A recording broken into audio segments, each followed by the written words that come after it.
BA part 2 लोक प्रशासन part 2 के पेपर नंबर 1 में भारत में प्रशासनिक संस्थाओं के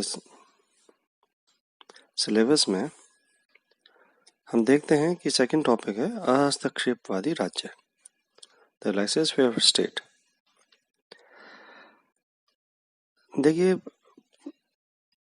सबसे पहली बात तो ये कि अराजकतावादी दृष्टिकोण क्या चीज होती है। प्लेटो तथा अरस्तु के सिद्धांत का कि एक अच्छा नागरिक एक अच्छे राज्य में ही संभव हो सकता है, इस चीज का विरोध करते हुए स्टोइक विचारधारा के प्रवर्तक जीनो ने इस राज्यहीन समाज का प्रतिपादन किया था, जिसमें पूर्ण समानता तथा स्वतंत्रता मानव स्वभाव की मूल प्रवृत्तियों को पुनर्जागृत कर देगी और सार्वभौमिक सामंजस्य स्थापित कर देगी। इन प्राचीन दार्शनिकों ने इस धारणा का प्रयोग एक राज्यहीन नवीन समाज की रचना के आधार में के रूप में नहीं किया, जैसा कि आधुनिक अराजकतावादी करते हैं। प्राचीन और आधुनिक अराजकतावाद में एक अंतर यह है कि आधुनिक अराजकतावादी राज्य के साथ साथ व्यक्तिगत संपत्ति और संगठित धर्म का भी विरोध करते हैं। तो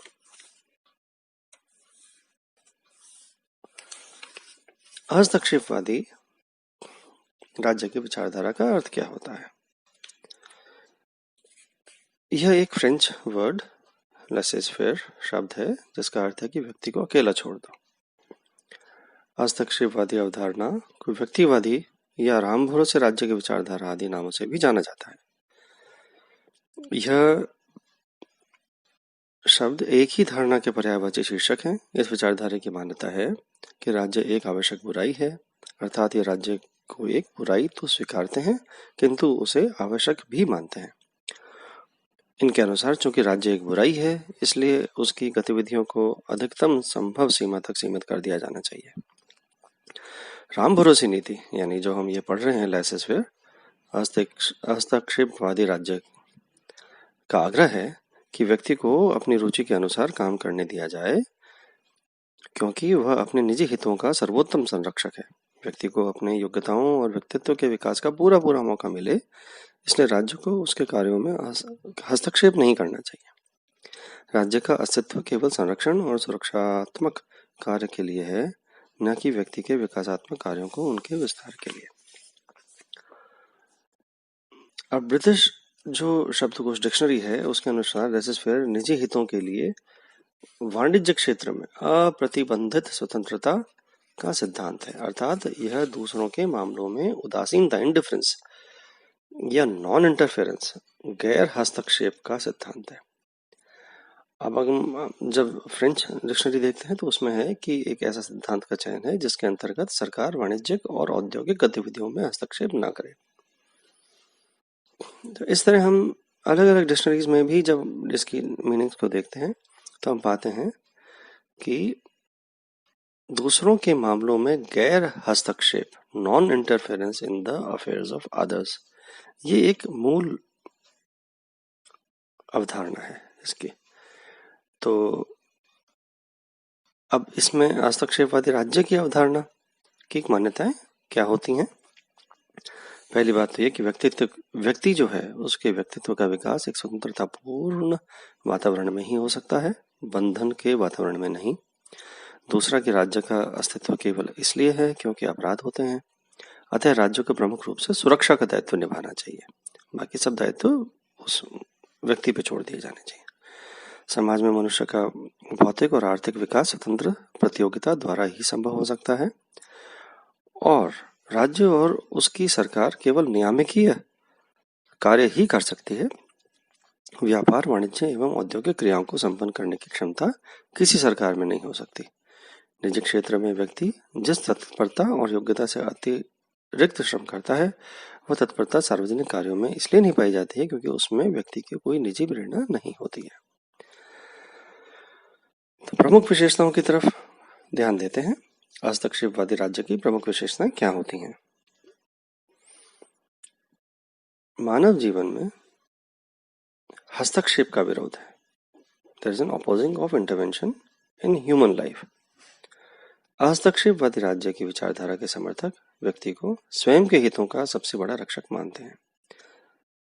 इस विचार के समर्थक राज्यों को अविश्वास और आशंका की दृष्टि से इसलिए देखने लगते हैं कि जैसे ही राज्य या सरकार का मानव जीवन में हस्तक्षेप प्रारंभ होता है, वैसे ही व्यक्ति की योग्यताओं का ह्रास हो जाता है। व्यक्ति के कार्य करने की प्रवृत्ति, स्वावलंबन और स्वतंत्र निर्णय लेने की क्षमता घटने लगती है। उसका उत्तरदायित्व की भावना निर्बल हो जाती है। वह आलसी और पंगु बन जाता है। व्यक्ति की स्वतंत्र क्रियाविधि में राज्य का हस्तक्षेप इसकी अंतः प्रेरणा और आत्मनिर्भरता को नष्ट करता है। अतः हस्तक्षेपवादी विचारक मानते हैं कि राज्य व सरकार को मानव जीवन में हस्तक्षेप नहीं करना चाहिए। दूसरी तरफ ये बात है कि व्यक्तिगत स्वतंत्रता पर बल दिया गया है। राज्य को व्यक्ति के सुरक्षात्मक कार्यों के अलावा अन्य सब गतिविधियों स्वयं करने के लिए स्वतंत्रता छोड़ देना चाहिए।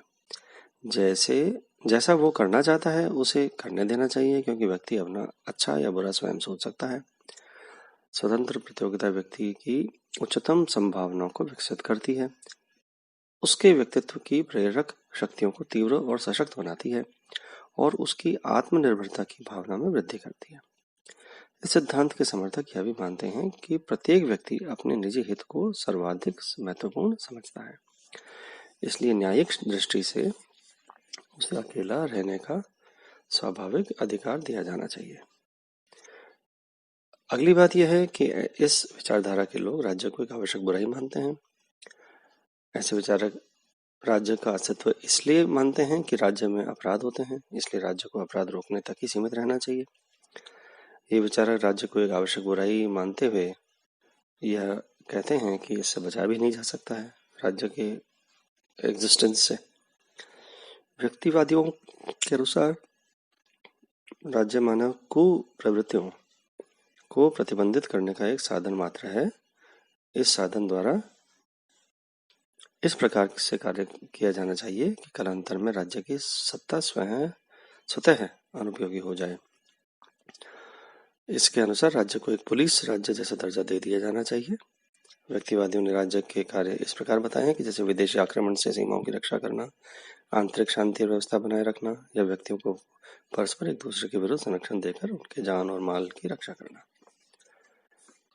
नेक्स्ट ये है कि व्यक्ति और राज्यों के कार्यों का विभाजन किस तरह होगा। हस्तक्षेपवादी विचारक व्यक्ति के कार्यों को दो भागों में बांटते हैं। एक वे कार्य जिनका प्रभाव व्यक्ति तक सीमित है, दूसरे वे कार्य जिनका प्रभाव समाज के अन्य सदस्यों पर पड़ता है। व्यक्तिवादियों का विचार है कि राज्य को मानव जीवन में तभी हस्तक्षेप करना चाहिए जब व्यक्ति के कार्यों का दूसरों पर प्रतिकूल प्रभाव पड़ता हो। नेक्स्ट बात इसमें यह है कि हस्तक्षेपवादी विचारधारा स्वतंत्र प्रतियोगिता के समर्थक है। उनका मानना है कि स्वतंत्र प्रतियोगिता और निजी साहस समाज के आर्थिक उत्पादन की प्रक्रिया में वृद्धि करते हैं, उसकी कार्यकुशलता को बढ़ाते हैं, जिससे संपूर्ण समाज का आर्थिक कल्याण होता है। इसमें एडम स्मिथ, बेंथम, मिल और स्पेंसर ने इसको सपोर्ट किया, इस आइडिया को। स्मिथ का मत था कि एडम स्मिथ का कि वाणिज्य और उद्योग यदि निजी साहसिक उपक्रम पर छोड़ दिए जाएं तो अधिक उन्नति करते हैं। स्वतंत्र प्रतियोगिता से उत्पादन में वृद्धि होती है, मूल्य न्यूनतम होते हैं और पूंजी तथा श्रम की स्वतंत्र गति को प्रोत्साहन मिलता है। नेक्स्ट आइडिया इसका यह भी है कि जीवन संघर्ष सिद्धांत के समर्थक हैं, जो उनका कहना है कि अस्तित्व के लिए संघर्ष और योग्यतम प्राणी की जीवित रहने का स्ट्रगल की प्रवृत्ति में जीव विज्ञान के क्षेत्र में विद्यमान है और मानव जीवन में लागू किया जा सकता है। हम जानते हैं कि डार्विन ने योग्यतम प्राणियों के विजय के इस सिद्धांत के द्वारा जीव विज्ञान का एक नियम प्रतिपादित किया था। उनका कहना था कि जो सबल है वो जिंदा रहेगा और जो निर्बल है वह मर जाएगा, अर्थात योग्यतम की विजय प्रकृति का नियम है और समाज की प्रगति शक्तिशाली द्वारा दुर्बल को हटा देने पर निर्भर करती है।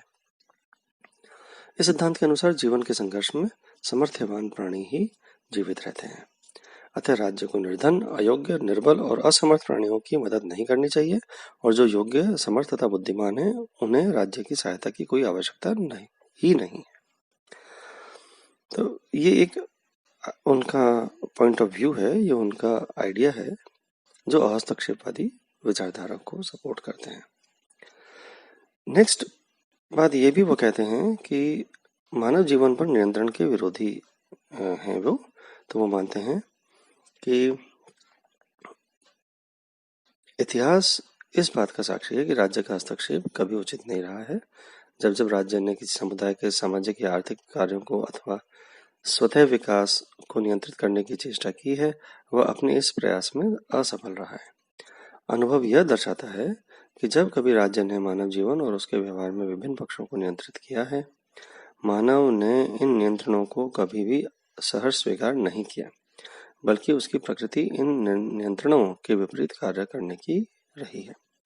विश्व की अनेक सरकारों ने राशनिक तथा मूल्य नियंत्रण की जो नीतियां कभी अपनाई हैं, तो उनके दुर्बल सिद्धांतों, विफलता के परिणाम और असफलताओं से हम सब परिचित हैं। अब हम इस बात पर आते हैं कि जो लेसेस-फेयर है, हस्तक्षेपवादी राज्य के विपक्ष में क्या तर्क हैं। हस्तक्षेपवादी राज्य विचारधारा एक बौद्धिक क्रांति, इंटेलेक्चुअल रेवोल्यूशन थी। 1920 के दशक तक मजबूत अर्थव्यवस्था की अवधि में यह विचारधारा पुनः लोकप्रिय हुई, लेकिन 1930 के दशक में 1929 में शेयर बाजार में आई गिरावट व आर्थिक मंदी के कारण यह विचारधारा अलोकप्रिय होती गई। विश्व में इस विचारधारा के आधार पर अब तक किसी राज्य का निर्माण नहीं हुआ है। अब जो आलोचनाएं हैं उन पे हम ध्यान देते हैं। यह मानते हैं कि व्यक्तिवादी सिद्धांत की धारणा कि राज्य एक आवश्यक बुराई है, नितांत गलत सिद्ध हुई है। 20वीं तथा 21वीं शताब्दी के प्रारंभ काल में लोक कल्याणकारी राज्य की विचारधारा के उदय के कारण कोई भी व्यक्ति राज्य एक बुराई है यह स्वीकार करने के लिए तैयार नहीं है। आज का राज्य केवल सुरक्षा और शांति तथा व्यवस्था की ही स्थापित नहीं करता, बल्कि नागरिकों के कल्याण और उनके विकास के लिए अनेक योजना बनाता है तथा उन्हें क्रियान्वित भी करता है। सेकंड बात इसमें यह है कि जो कानून है वो मनुष्य की स्वतंत्रता को सीमित नहीं करता। व्यक्तिवादियों की यह विचारधारा भी गलत हम पाते हैं। यह धारणा सर्वथा मिथ्या मानते हैं हम कि कार्यकलापों की स्वाधीनता सीमित होती है। वस्तुतः सामाजिक हित में मनुष्य की स्वतंत्रता पर प्रतिबंध लगाए जाने की आवश्यकता होती है। इस तथ्य को ऐतिहासिक रूप से सभी राजनीतिक शास्त्रियों ने स्वीकार किया है। नेक्स्ट इसमें बात यह है कि व्यक्तिवादी विचारकों का यह दृष्टिकोण अत्यंत संकुचित है कि व्यक्ति स्वयं बहुत समझदार है और अपना भला बुरा वह समझता है। व्यक्तिवादियों का यह दृष्टिकोण व्यक्ति की सूझबूझ में आवश्यकता से अधिक विश्वास करता है।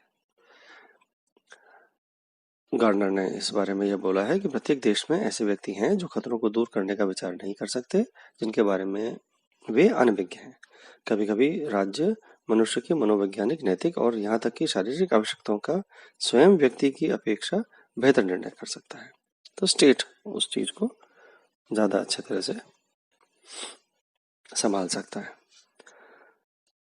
अब इससे नेक्स्ट पॉइंट ये है कि योग्यतम की विजय का सिद्धांत नितांत अव्यावहारिक है।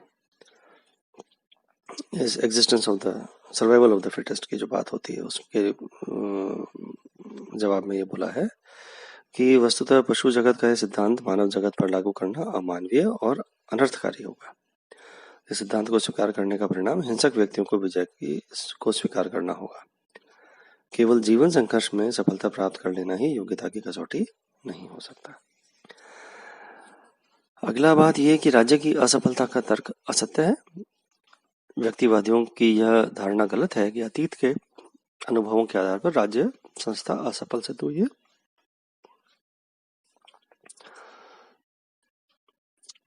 इतिहास इस बात का साक्षी है, जब से राज्य नामक संस्था का प्रादुर्भाव हुआ है, राज्य ने सदैव मानव कल्याण के क्षेत्र में अनगिनत सफलताएं अर्जित की हैं। आज मानव जीवन के विभिन्न क्षेत्रों में जो भी सफलताओं के कीर्तिमान दिखाई देते हैं, वे सब राज्य के संरक्षण, सहायता और प्रोत्साहन के बिना संभव नहीं हो सकते थे। और लास्ट बात यह भी मानी जाती है कि आर्थिक स्वतंत्रता शोषण की व्यवस्था को प्रोत्साहित करती है। यानी अगर मान लीजिए आर्थिक गतिविधियों के क्षेत्र में राज्यों को हस्तक्षेप नहीं करना चाहिए, इस नीति का अपनाने का परिणाम यह होता है कि पूंजी केवल कुछ ही व्यक्तियों के हाथों में केंद्रित हो जाती है और उन पूंजीपतियों ने असंख्य निर्बल श्रमिकों का शोषण का एनवायरनमेंट बन जाता है। अनियंत्रित औद्योगिकरण के परिणाम स्वरूप जो शोषण जनित बुराइयां अर्थव्यवस्था में उत्पन्न हुई हैं, उन्हें दूर करने के लिए राज्य को व्यवहार के इस क्षेत्र में हस्तक्षेप के लिए आगे आना पड़ा है। इस प्रकार इन तर्कों के आधार पर यह कहा जा सकता है कि अहस्तक्षेपवादी राज्य का सिद्धांत आज मृतप्राय हो चुका है।